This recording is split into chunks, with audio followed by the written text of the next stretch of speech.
Nicht nur die Ermordung von Jarl Elisif, über die ich schon gesprochen habe, hat es nicht in das fertige Spiel Skyrim geschafft. Auch der Mord an Jarl Balgruuf durch seine eigenen Kinder im Rahmen der Daedra Quest Die Flüstertür von Mephala hat es nicht in das Spiel geschafft. Laut dem Elder Scrolls Wiki gibt es ungenutzte Quest-Dialoge diesbezüglich, die darauf hindeuten, dass in diesem Fall Ronga der neue Jarl geworden wäre. Nun, es gibt eine Mod, die die Quest erweitert. Die nennt sich Whispering Door Quest Expansion. Das Ganze ist ein bisschen düsterer und hat auch ein alternatives gutes Ende, aber in keiner Variante von dieser Mod stirbt Balgruuf.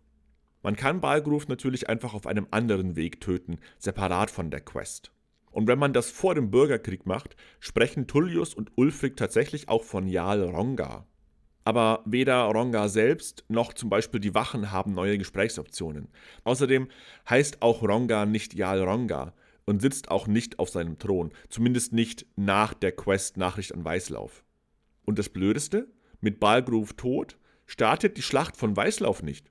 Balgruuf nach der Schlacht von Weißlauf zu töten bringt allerdings auch nichts, denn nach der Rückkehr der Kaiserlichen und der Vertreibung der Sturmmäntel aus Weißlauf bleibt der Jarlthron leer. Es gibt jedoch noch eine völlig andere, separate Mod, die sich Jarl Balgruuf Dilemma nennt. Darin kann man Balgruuf davon überzeugen, sich den Sturmmänteln anzuschließen. Wenn man Weißlauf dann für die Kaiserlichen erobert, geht Balgruuf ins Exil und Ronga wird Jarl. Da steht dann auch Jarl Ronga und er sitzt auch auf dem Thron. Neben Balgruuf geht auch Irileth ins Exil, wodurch dann Olfried Kampfgeborener neuer Huskarl wird.